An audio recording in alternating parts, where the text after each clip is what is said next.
Últimamente hay una escena que ha comenzado a desaparecer gradualmente. Música, un paisaje que en el pasado era demasiado evidente, pero del que ahora, incluso el hecho de que ya no está, pasa en silencio. Aumentan los casos en los que las personas no se reúnen, y la despedida termina saltándose los procedimientos formales. Música. ¿Es este cambio una simple moda? ¿O es acaso una decisión silenciosa de soltar algo que ya nos resultaba demasiado difícil de soportar? Música. Lo interesante es que este método no genera caos. Al contrario, se está asentando cada vez más rápido. Música, un país sin mucho territorio, una sociedad que ha reflexionado sobre el tiempo y el espacio a la vez. Este cambio podría no ser una coincidencia. Ahora mismo hay una escena que está desapareciendo en España sin decir una palabra. Música. Suscribirse y darle a me gusta es de gran ayuda para la producción de estos vídeos. Les pido que hagan clic una vez antes de empezar a mirar. Esto no era un tanatorio. Al menos, no era el tanatorio que yo conocía. No había llantos. No había flores. Ni siquiera había una sala velatorio. Sin velatorio. El cartel informativo tenía solo 2 palabras. No había explicaciones. No había indicaciones adicionales. Soy Collat Stein, analista de infraestructuras públicas de la Unión Europea. He estudiado los sistemas funerarios durante 30 años. He visto cientos de instalaciones funerarias en Alemania, Francia, Países Bajos y Japón. Sin embargo, frente a este espacio por primera vez, mi tabla de criterios tembló. Señores, ¿qué les viene a la mente cuando piensan en un tanatorio? Personas vestidas de negro. Coronas de flores cubriendo todas las paredes. El sonido del llanto resonando por los pasillos. Eso es lo normal. Al menos en el mundo que he analizado. Les hablaré de un tanatorio en Alemania. Las flores cubren la pared entera. El recorrido de los asistentes está predefinido. Quién entra primero y quién sale después, todo está completamente diseñado. En Francia ocurre lo mismo. La forma es en sí misma la cortesía. Pero España era diferente. Al abrir la puerta, lo primero que noté fue la ausencia de sonido. No había lamentos. Tampoco había llantos. Solo el sonido de los pasos resonaba en el suelo. Al principio ni siquiera sabía qué era lo extraño. Estaba tan silencioso que ni siquiera tuve la sensación de que faltara algo. Las flores no llenaban las paredes. Las sillas estaban puestas al mínimo. 10, 20, solo eso. Tampoco había un recorrido para recibir a la gente. ¿Quién debía entrar primero, dónde debían dar el pésame? No había ninguna instrucción. Poco después, algo captó mi atención. Sin velatorio. Era ese cartel. Aunque les cueste creerlo, esa explicación era todo. Porque no había sala velatorio, o qué se debía hacer en su lugar, no había ninguna guía adicional. Soy una persona que ha analizado sistemas durante 30 años. Y me detuve ante esas 2 palabras. La ceremonia fue concisa. El tiempo fue exacto. No hubo retrasos. Como ustedes sabrán, los funerales originalmente se alargan. Los asistentes se amontonan, las condolencias se extienden y la agenda se retrasa. Eso es lo normal. Pero aquí fue diferente. Empezó a la hora de inicio y terminó a la hora de fin. Alguien recordaba al difunto y alguien revisaba su reloj. Estas 2 escenas coexistían en el mismo espacio. Pero no había conflicto. La persona que guardaba luto y la persona que miraba la hora. Estos 2 no se interrumpían mutuamente. Cada uno estaba en ese espacio a su propia manera. ¿Saben lo difícil que es esto? En Alemania, esto es imposible. La formalidad define la emoción. Llorar cuando hay que llorar y levantarse cuando hay que levantarse. Todo está predeterminado. Pero España eliminó esa formalidad. En su lugar, dejó la elección. Si quieres llorar, lloras y si quieres estar en silencio, te quedas en silencio. Yo registré primero las formalidades desaparecidas antes que las expresiones faciales de las personas. Es un hábito. Un método de análisis arraigado en mi cuerpo durante 30 años. En un tanatorio, yo no miro qué hay. Miro que no hay. Lo que no está da mucha más información. Voy a enumerar las cosas que faltaban en este tanatorio. Sala velatorio, no había. Grandes coronas de flores, no había. Largas filas de condolencias, no había. Saludos formales, no había. Retrasos, no había. Eran muchísimas las cosas que habían desaparecido. Sin embargo, no había una sensación de colapso. Esta es la clave. La formalidad desapareció, pero no hubo caos. Señores, ¿saben por qué existe la formalidad? Para evitar la ansiedad. Las personas se vuelven ansiosas en situaciones desconocidas. Si no saben qué hacer, entran en pánico. Por eso se necesita la formalidad. Una guía que te diga, hazlo así. Pero en este tanatorio se quitaron las formas, y aún así, no hubo ansiedad. ¿Por qué será? Comencé a buscar la razón. La respuesta fue sorprendentemente simple. Porque la ausencia era clara. Sin velatorio, ese cartel lo era todo. Pero con eso fue suficiente. Porque si sabes que no hay velatorio, no buscas un velatorio. Era un procedimiento sin explicaciones. Pero esa ausencia en sí misma era la explicación. Saqué mi cuaderno. Aún no escribí ninguna oración. Solamente marqué en silencio un espacio en blanco que no existía en mi tabla de criterios. Este es el hábito de un analista. Posponer el juicio. Las conclusiones precipitadas crean errores. Pero una cosa era segura. Este funeral había restado algo. Había restado las formas, los procedimientos, el tiempo, todo.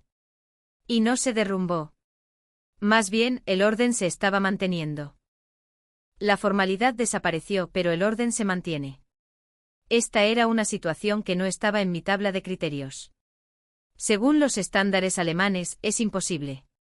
Según los estándares franceses, tampoco se puede explicar. Japón.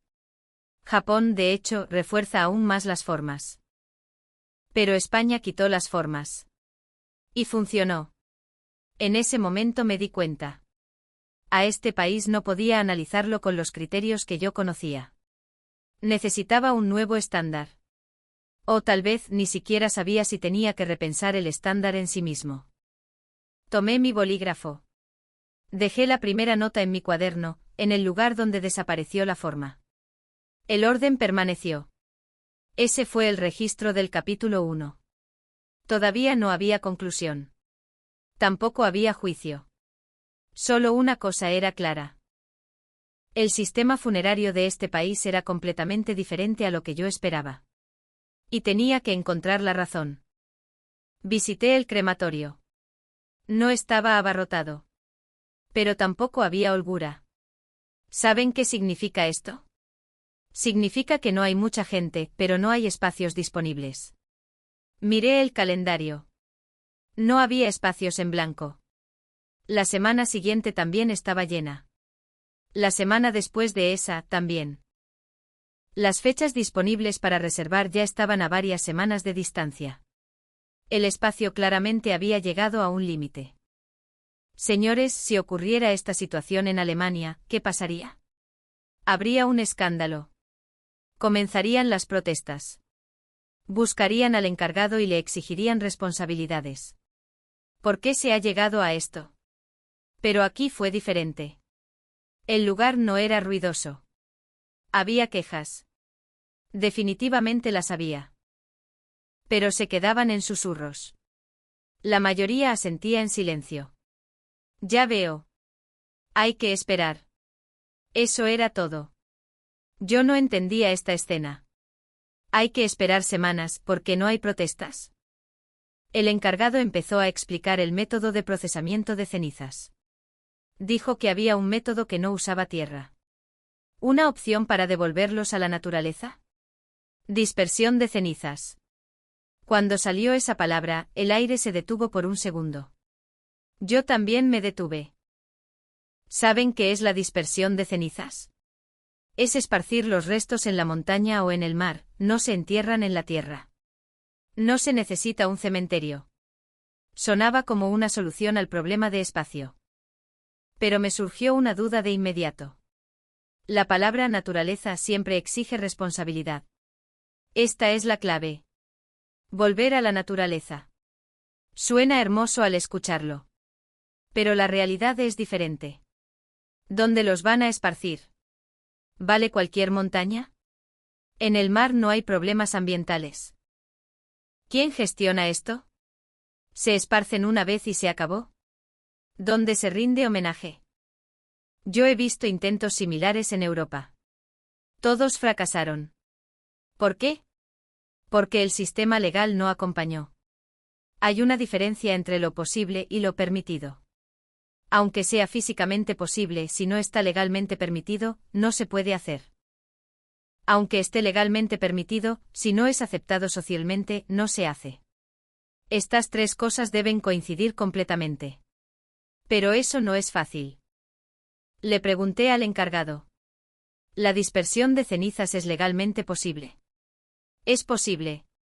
¿Y los problemas ambientales? Hay zonas designadas. ¿Y el sistema de gestión?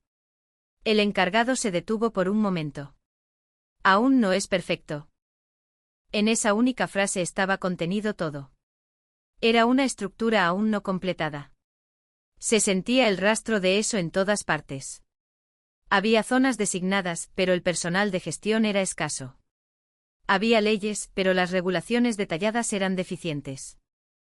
Había opciones, pero no había muchas personas que las eligieran. ¿Es esto una evasión? ¿O es una solución? Yo pospuse mi juicio. Porque para llamarlo evasión, la dirección era correcta. Falta tierra, así que no se usa tierra. La lógica es exacta. Pero era todavía prematuro para llamarlo solución. La estructura no estaba terminada. Señores, cuando el espacio escasea, el Estado se ve obligado a tomar una decisión. Hay dos caminos. Primero, aumentar el espacio. Ampliar instalaciones e invertir presupuesto. Es el método tradicional. Segundo, no usar espacio. Encontrar un método nuevo. Es el método innovador. España estaba eligiendo el segundo. Pero todavía estaba a la mitad.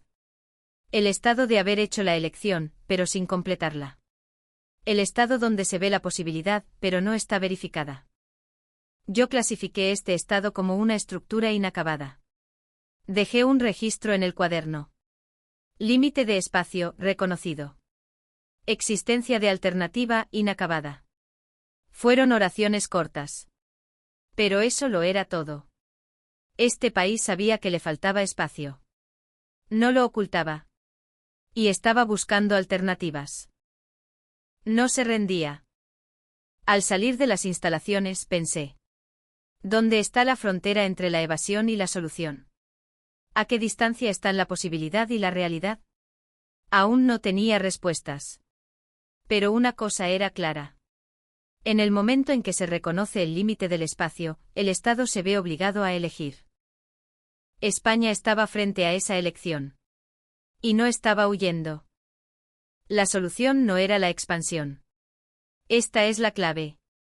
Yo daba por hecho, por supuesto, que construirían nuevas instalaciones. Si falta espacio, se aumenta el espacio, ¿verdad? Se invierte presupuesto, se compra tierra y se levantan edificios.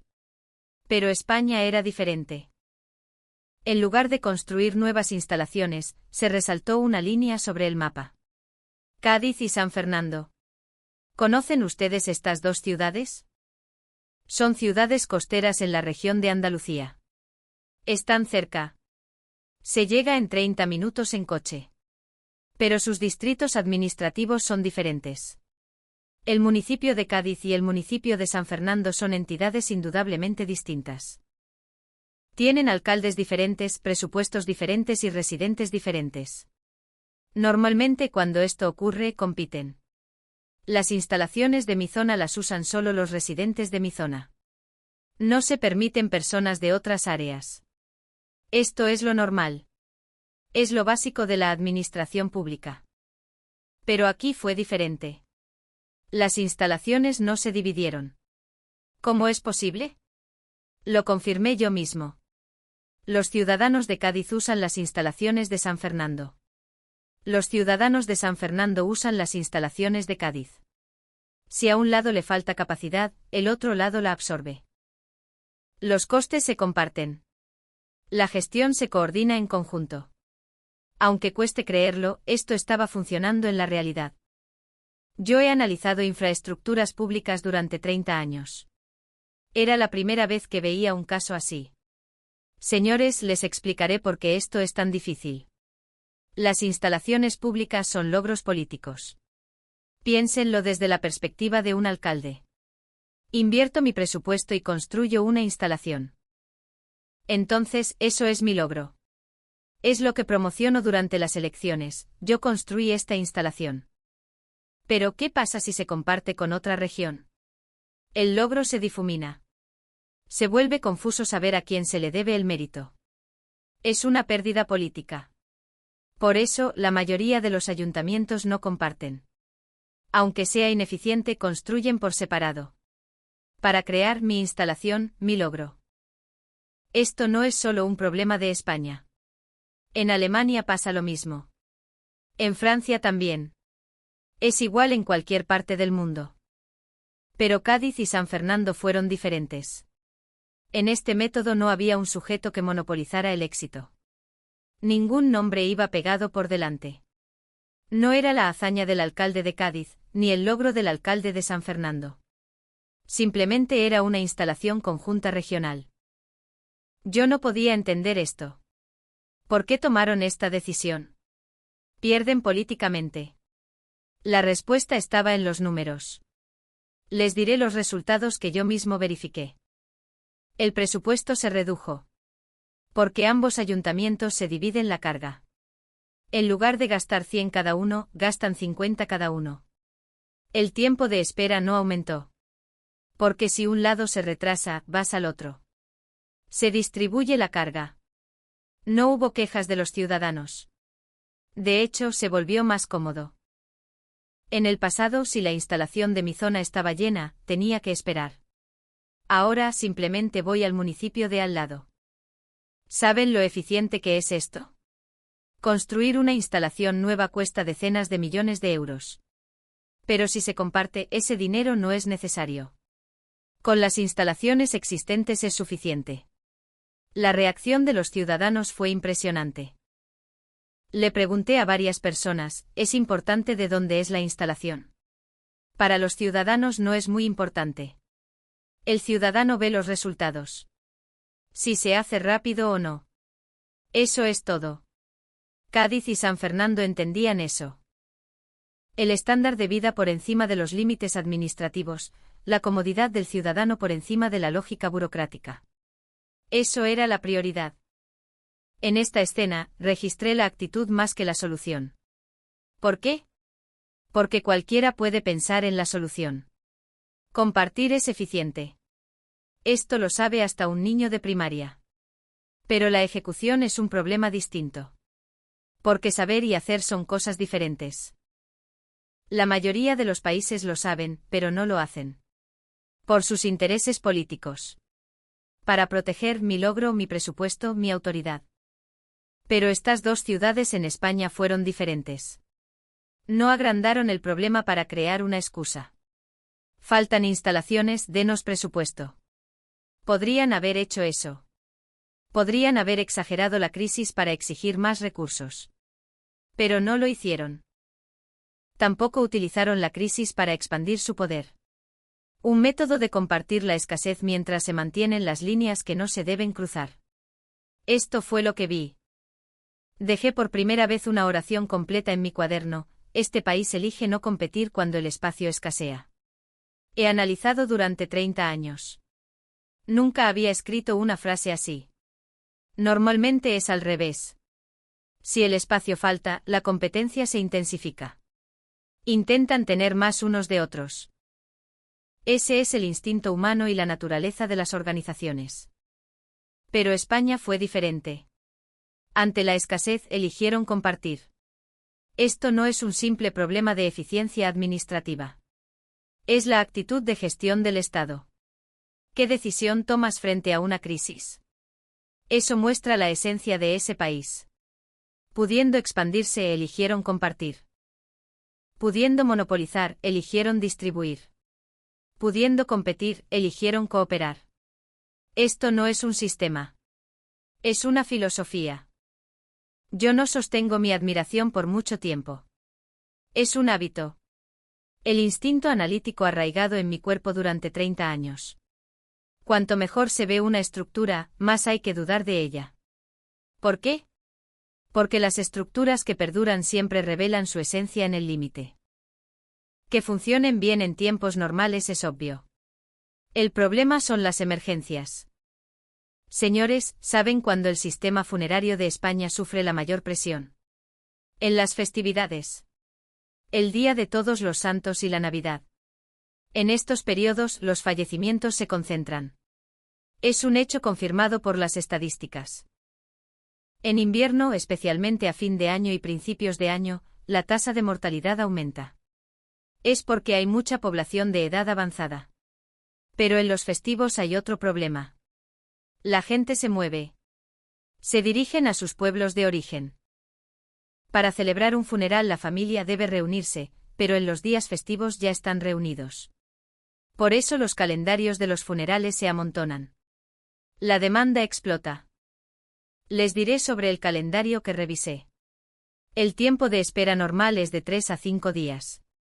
En los días festivos el tiempo de espera se alarga de 7 a 10 días. ¿Saben lo grave que es esta situación? Se lo explicaré con los estándares de Alemania. En Alemania, si el tiempo para la incineración supera los 5 días, salta una advertencia. Si supera los 7 días, se activan las medidas de emergencia. Inyección de personal adicional, extensión del horario operativo, y si es necesario, se evalúa el traslado a otras regiones. ¿10 días? Eso es un fracaso del sistema. Se convoca al responsable. Tiene que presentar un informe de análisis de causas. Pero en España, cada temporada festiva llega de 7 a 10 días. Se repite todos los años. Yo, por supuesto, pensaba que habría un sistema de advertencia. Una estructura donde suena una alarma y se activan contramedidas si el tiempo de espera supera un cierto nivel. En Europa eso es lo básico. Así que pregunté, si el tiempo de espera supera los 7 días, ¿qué ocurre? El encargado respondió, esperamos. Con determinación. En esa sola palabra me detuve. Señores, ¿saben qué significa la palabra determinación en este contexto? No es un término de sistemas. Es un lenguaje humano. Significa armarse de valor mentalmente. Pero esto surgió en la operación de una instalación pública. Diseñan asumiendo la determinación para afrontar el retraso. Esta es una idea peligrosa. ¿Por qué? Porque la determinación es una expresión que se apoya en las personas. Si el sistema es deficiente, la persona lo llena. Si la estructura tiembla, se resiste con actitud. Es de este modo. A corto plazo funciona. Si las personas trabajan duro, de alguna manera funciona. Yo profundicé más. ¿Se inyecta personal adicional en los festivos? Se hace. ¿Cuánto? Aproximadamente del 20 al 30%. ¿Es eso suficiente? El encargado sonrió. Fue una sonrisa amarga. No es suficiente, claro. Pero aún así hay que hacerlo. Anoté una pregunta en mi cuaderno. ¿Cuándo colapsa esta estructura? La respuesta era clara. Cuando las personas se agoten, cuando la determinación se consuma, cuando la frase «porque hay que hacerlo» ya no salga más, entonces esta estructura colapsará. Señores, ¿saben por qué les cuento esta historia? Porque no debemos quedarnos solo en la admiración. El sistema funerario de España es, sin duda, impresionante. Reducen las formalidades, dividen el espacio y lo operan eficientemente. Son cosas que he presenciado con mis propios ojos en los capítulos anteriores. Pero en su base existía esa determinación. Las personas estaban llenando las brechas del sistema. Esto puede ser una fortaleza o puede ser una debilidad. Si es una fortaleza, es la flexibilidad. Si es una debilidad, es la sostenibilidad. Porque no te puedes apoyar en las personas de forma continua. Dejé una frase corta en mi cuaderno. Sostenibilidad, aún sin verificar. Esta fue mi conclusión. El sistema funerario de España funciona. Por ahora. Pero funcionará dentro de 10 años. ¿Y dentro de 20 años? El envejecimiento poblacional se está acelerando. El número de fallecidos aumentará. La demanda se concentrará aún más. En ese momento, todavía podrán resistir con determinación. Yo no estaba seguro. Fue el momento en que mi mirada cambió de la admiración a la duda. Este país indudablemente había mostrado cosas grandiosas.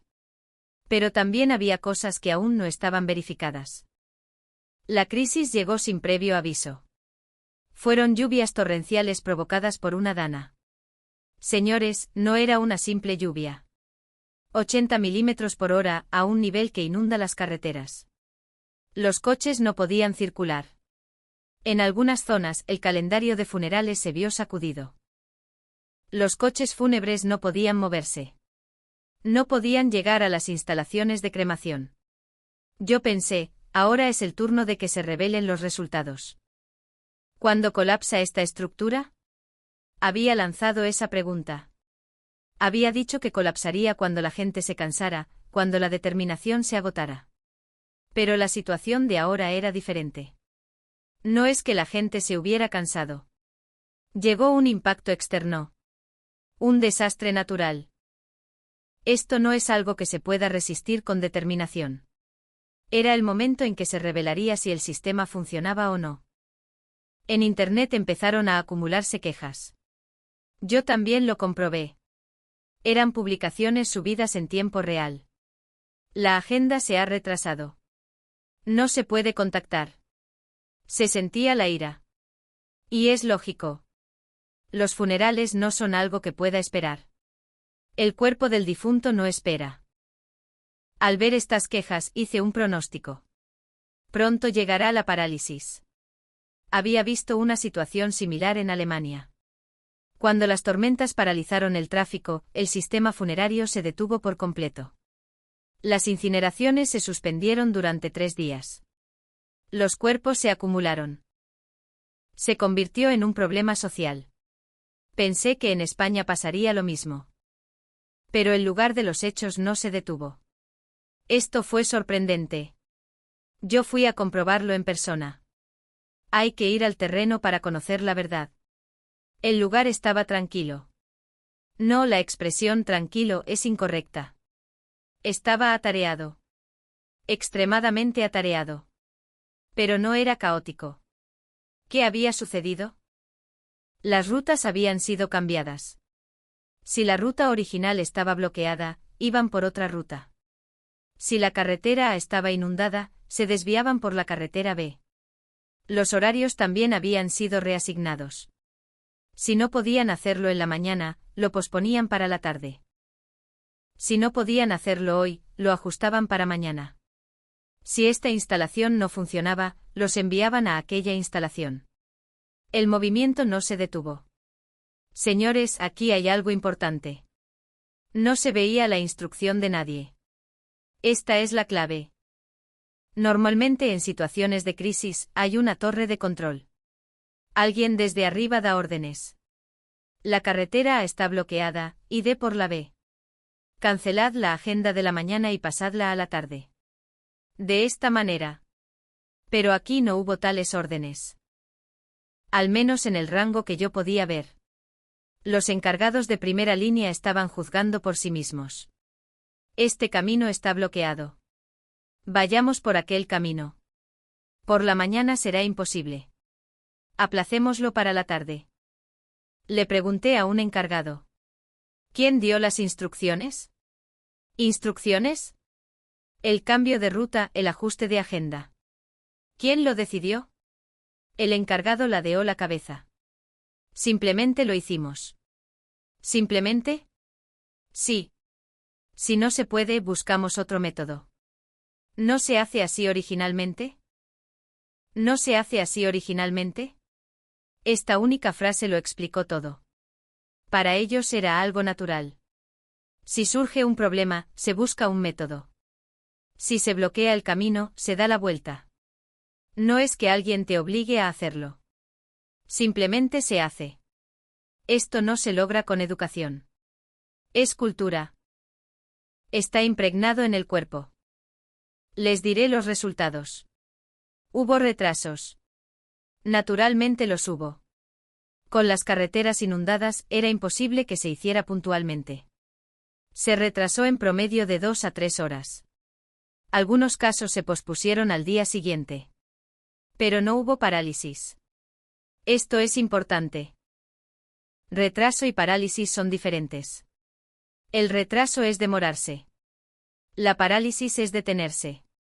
El sistema funerario de España se demoró, pero no se detuvo. Renunciaron a la puntualidad perfecta. Yo presté atención a esta decisión. Normalmente se intenta mantener la puntualidad. Porque prometiste que lo harías a la hora acordada. Porque eso es la confianza. España renunció a la puntualidad. En su lugar, dejó solo un mínimo de caos. Nos retrasamos. Pero a cambio, lo haremos sin falta. Este era el mensaje. Esta estructura no eliminó el problema. Esto también es un punto importante. El sistema al estilo alemán intenta eliminar el problema. Si ocurre un retraso, se busca la causa y se elimina. Pero los desastres naturales no se pueden eliminar. Las lluvias torrenciales no se pueden detener. El sistema de España no eliminó el problema. En su lugar, se movió abrazando el problema. Viene la lluvia. No hay más remedio. Aún así, hay que hacerlo. Busquemos un método. Es de esta forma. En esta escena, cambié mi método de registro. Durante todo este tiempo, yo había estado buscando el fracaso. Pero en esta escena, no hubo fracaso. Por supuesto, tampoco fue perfecto. Ya que hubo retrasos. Yo usé una palabra nueva. Absorción. Este sistema absorbió el choque. Aceptó la crisis proveniente del exterior, la digirió y continuó moviéndose. No fue un colapso, fue un ajuste. Dejé un registro en el cuaderno. Respuesta a la crisis, absorción, no eliminación. Ajuste, no detención. Mantenimiento, no perfección. Eran oraciones cortas. Pero esto era todo lo que yo había presenciado. El sistema funerario de España no se derrumbó ante la crisis. Tampoco resistió perfectamente. Se sacudió. Se retrasó. Pero no se detuvo. Esa era la verdadera capacidad de este sistema.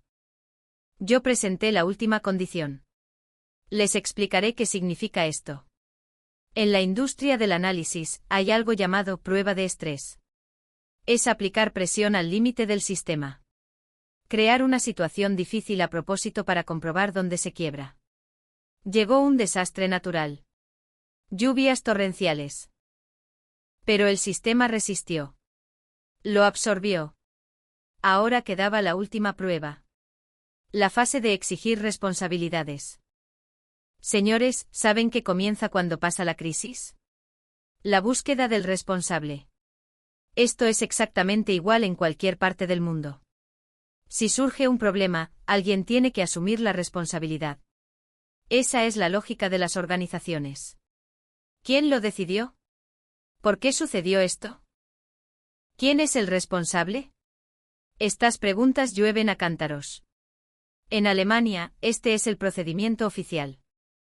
Cuando termina una situación de crisis, se hace obligatoriamente una revisión posterior. Se analizan las causas y se aclara dónde recae la responsabilidad. Alguien recibe una reprimenda. Con este nivel de retraso, el responsable es convocado. Tiene que escribir una carta de descargo explicando los hechos. Yo, lógicamente, pensé que España también sería así. Pero aquí ocurrió algo distinto. La responsabilidad no recayó sobre nadie. Lo comprobé personalmente. Volví a visitar el lugar al día siguiente, una vez pasada la crisis. El ambiente era extraño. Estaba silencioso. Demasiado silencioso. Si fuera Alemania, a estas alturas se estaría celebrando una reunión. Convocatoria de responsables, informes de incidentes, debates de contramedidas, todo giraría atareadamente. Pero aquí simplemente habían regresado a la vida cotidiana. Lo que pasó ayer era asunto de ayer, y hoy se hacían los asuntos de hoy. Le pregunté al encargado, ¿hay alguna evaluación sobre los retrasos de ayer? ¿Evaluación? Sí. Análisis de causas, confirmación de la responsabilidad. Esas cosas. El encargado ladeó la cabeza. Bueno, no hay nada especialmente de ese estilo. ¿Qué no hay? Sí. Llovió y por eso nos retrasamos. ¿De quién va a ser la responsabilidad? ¿De quién va a ser la responsabilidad? Esta única frase lo explicaba todo. Señores, ¿saben cuán peculiar es esta reacción? Normalmente se busca a los responsables. Entendiendo que lloviera era inevitable, se puede discutir si la respuesta fue o no la adecuada. ¿Por qué no se prepararon con antelación? ¿No se podrían haber asegurado rutas alternativas más rápido? ¿No hubo falta de comunicación? Este tipo de preguntas son posibles. Yo profundicé aún más. Pero aún así, alguien tomó la decisión. El cambio de ruta, el ajuste del calendario. ¿Quién tomó esa decisión? El encargado lo pensó un momento. Pues, creo que lo hicimos todos juntos. ¿Todos juntos? Sí. Si esta persona decía de hacerlo así, la otra persona decía de acuerdo, y así fue como se hizo. Y entonces el responsable final. ¿Responsable final? El encargado se rió. No hay nada de eso. Simplemente lo hacemos todos juntos. Simplemente lo hacemos todos juntos. Anoté esas palabras en el cuaderno. Hasta las subrayé. Esto no es un sistema. Si fuera un sistema, debería tener una estructura de responsabilidad clara. Pero aquí carecían de eso. La toma de decisiones estaba descentralizada. Varias personas juzgaban simultáneamente y se movían simultáneamente. La responsabilidad también estaba dispersa. No se inclinó hacia una sola persona. Señores, ¿es esto bueno o malo? Les hablaré con sinceridad. Para mí también fue difícil de juzgar.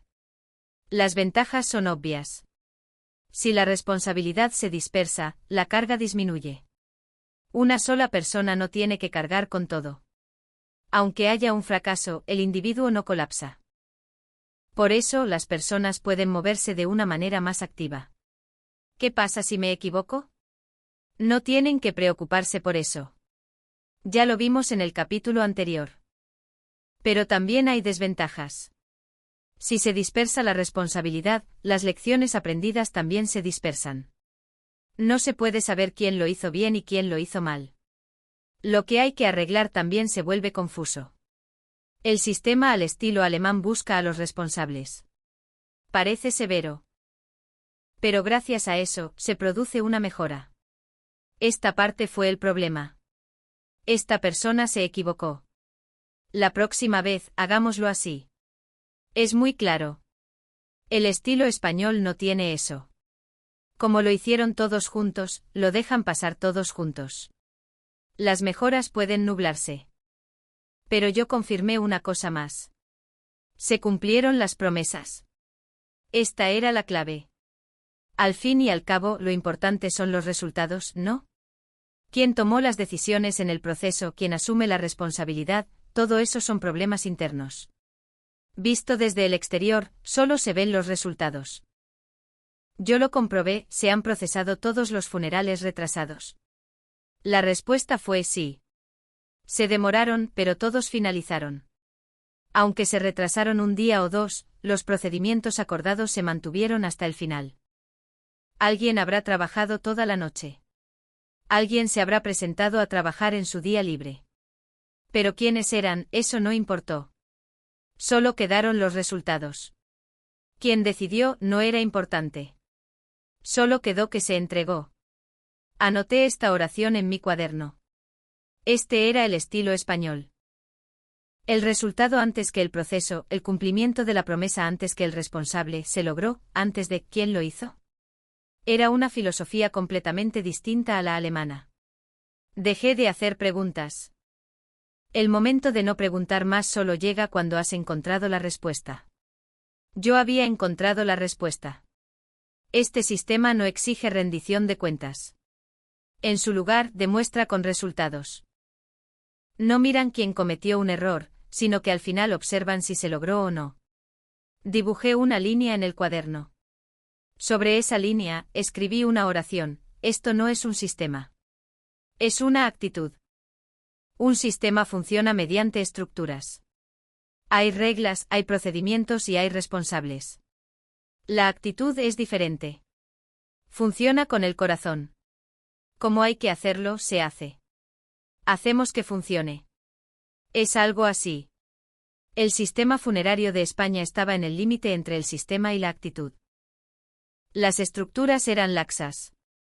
La ubicación de las responsabilidades también era difusa. Pero los resultados surgieron. Las promesas se cumplieron. Debajo de esa línea, no escribí ninguna oración más. Con eso el registro era más que suficiente. No había necesidad de analizar más.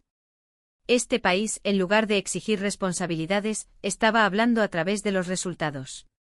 Esa fue la respuesta que encontré. El informe ya estaba en su mayor parte completo. Me senté en el escritorio de la habitación de mi hotel y abrí el portátil. En la pantalla flotaba un formato familiar. Informe de análisis de instalaciones públicas de la UE. Lo he usado durante 30 años. Podría escribirlo con los ojos cerrados. Verificación de velocidad, verificación de costes, verificación de estabilidad, verificación de respuesta a la crisis. Cada ítem estaba organizado según los estándares preexistentes. Los datos eran abundantes. El análisis había terminado. Pero hubo un lugar donde mi mano se detuvo. Era la última línea. Benchmark, que significa punto de referencia. Señores, ¿saben por qué esta casilla es tan importante? Es el elemento más clave en un informe de análisis. ¿Con qué vamos a comparar este sistema? Es el espacio que determina eso. Porque para hacer una evaluación, debe haber un objeto de comparación. Lo bueno y lo malo son relativos. Debe haber un criterio para poder juzgar. Hasta ahora, en esa casilla siempre entraban los mismos nombres. Alemania, Francia, Países Bajos y algunas ciudades del norte de Europa. Países desarrollados, claro. Son países donde el sistema funerario está bien establecido. Tomábamos a estos países como referencia y evaluábamos a los demás. Eficiencia del 85% en comparación con Alemania, costes del 120% en comparación con Francia, de esta manera. Esta vez también estaba a punto de escribirlo así. Pero el cursor no se movió. Mis dedos se quedaron paralizados sobre el teclado. ¿Por qué será? Al principio yo tampoco lo sabía. Simplemente se habían quedado congelados. En mi cabeza surgió una oración familiar: España es una excepción. No sé cuántas veces he escrito esa oración. Al hacer análisis, a veces aparecen casos raros. Hay ocasiones en las que no se pueden explicar con los estándares existentes. Es una expresión que se usa en esos momentos. Este país es una situación excepcional. Tiene un contexto particular. Es difícil aplicar el criterio. Es una expresión conveniente. Si no lo puedes explicar, solo tienes que escribir que es una excepción. Yo también intentaba escribirlo de esa manera. España es una excepción. Es difícil evaluarla bajo el estándar alemán. Pero en el instante en que intenté teclearlo, me detuve. La palabra excepción solo tiene sentido cuando el estándar se mantiene. Esa es la clave. España es una excepción. ¿Qué premisa conlleva esta frase? Que Alemania es la referencia. Significa que Alemania es lo normal y que España es lo anormal. Puesto que se ha desviado del estándar, significa que es una excepción. Pero, ¿realmente es así?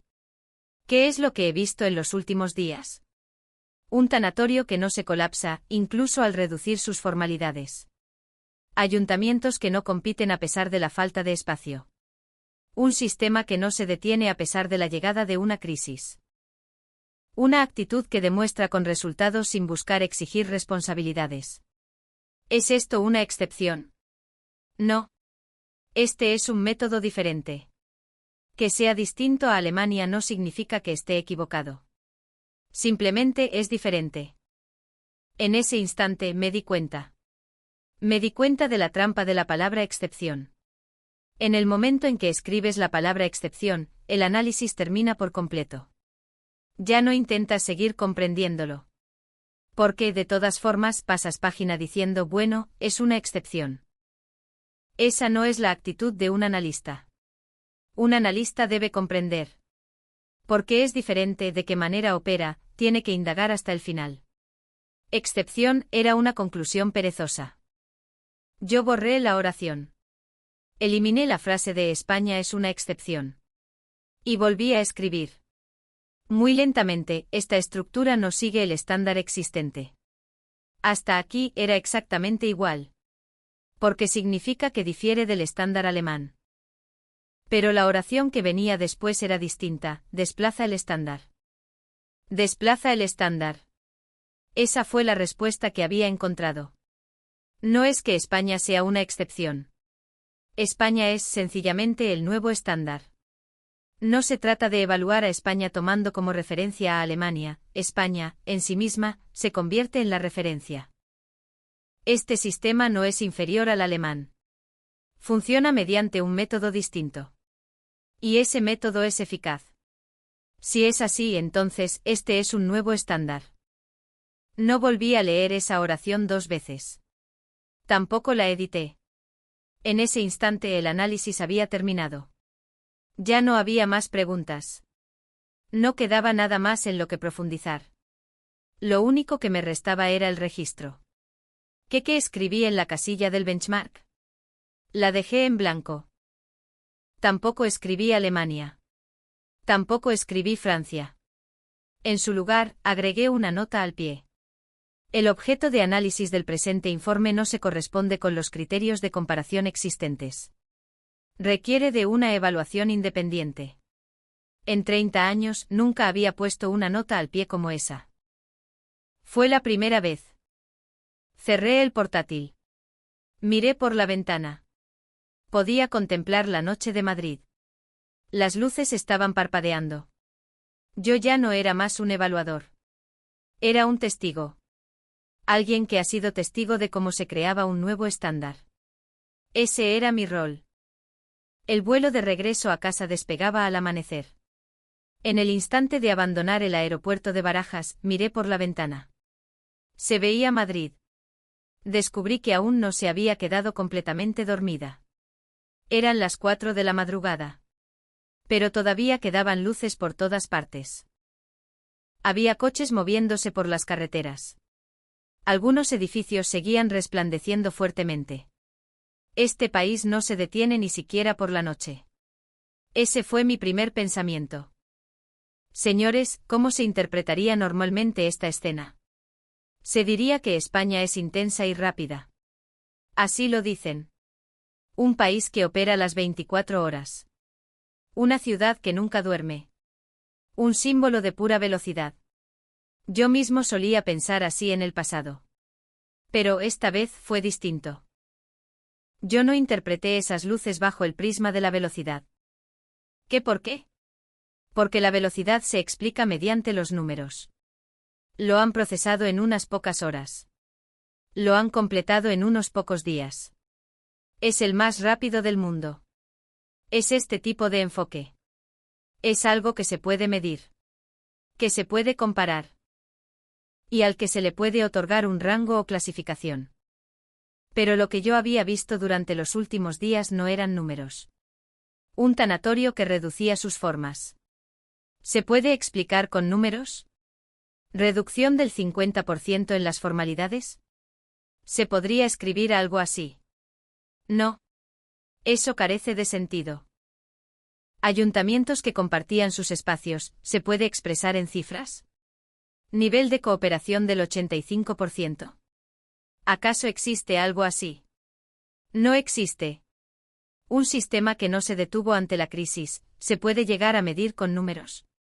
Índice de resiliencia de 92 puntos. Cosas así no existen. Las cosas que yo vi estaban todas más allá del reino de los números. El mantenimiento de algo solo se puede demostrar a través de la actitud. Esta es la conclusión a la que llegué. Ser rápido cualquiera puede serlo. Una sola vez al menos. 2 veces también es posible. Pero sostenerlo de manera continua es un problema muy diferente. Mantener el mismo nivel todos los días, todas las semanas, todos los años. Eso no tiene que ver con la velocidad. Eso es actitud. Hoy también tenemos que hacerlo. Mañana también tenemos que hacerlo. No podemos detenernos. Si careces de esa mentalidad, no puedes mantenerlo. España estaba haciendo justamente eso. Este país no había prometido la perfección. Este es también un punto vital. A lo largo de los últimos días, nunca vi un sistema que fuera perfecto. Había agujeros. Había puntos deficientes. Y también había partes que requerían mejoras. Y sin embargo sus promesas se habían cumplido. No necesitaban que fuera perfecto. Con tan solo cumplir la promesa, era suficiente. Lo haremos para cierta fecha. Lo procesaremos sin falta. Llegaremos hasta el final.